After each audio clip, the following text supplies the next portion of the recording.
ঘরোয়া লিগের মধ্যেও এখন দুর্নীতি চলে। ঠিক ঘটে গেল বিসিবির আয়োজিত মেঘনা bank Dhaka third division alpha sporting ক্লাবের বিপক্ষে একাধিক ম্যাচ ফিক্সিংয়ের প্রমাণ পাওয়া গেছে। গত 14ই নভেম্বর মেঘনা ব্যাংক ঢাকা থার্ড ডিভিশনের গুরুত্বপূর্ণ ম্যাচে মাঠে নামে ট্যালেন্ট হাফ ক্রিকেট একাডেমি এবং আলফা স্পোর্টিং ক্লাব। এই ম্যাচের জয়ী দল সুপার লিগ খেলার সুযোগ পাবে। এমন গুরুত্বপূর্ণ ম্যাচে দুই টপ অর্ডার পারফর্ম করাকে একাদশে রাখা হয়নি, রাখেনি আলফা।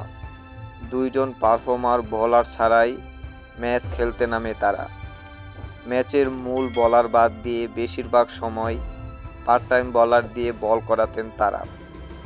এই ম্যাচে তাদের বোলাররা এক্সট্রা রান দিয়েছে 21 রান। তা ভাবা যায়। তারপরও ব্যাটিংয়ে এক বোলারকে দিয়ে ওপেনিং করিয়েছে। কতটা দুর্নীতি, কতটা উপরে চলে গিয়েছে। এবং নম্বর 3-এ নামা হয়েছে 10 নম্বর ব্যাটারকে। যথারীতি এই ম্যাচে 92 রানে অল আউট হয়ে হেরে গেছে আলফা। এর আগে নাখালপাড়ার বিপক্ষে এক ম্যাচে 50 ওভারে 87 রানের লক্ষ্যে ব্যাট করতে নেমে 64 রানে 4 উইকেট থেকে 29 রানে অল আউট হয়ে যায় 84 রানে অদ্ভুতভাবে। সেই ম্যাচ থেকে ফিক্সিংয়ের সন্দেহ তৈরি হয়, যেটা গত ম্যাচে এসে প্রমাণ হয়েছে।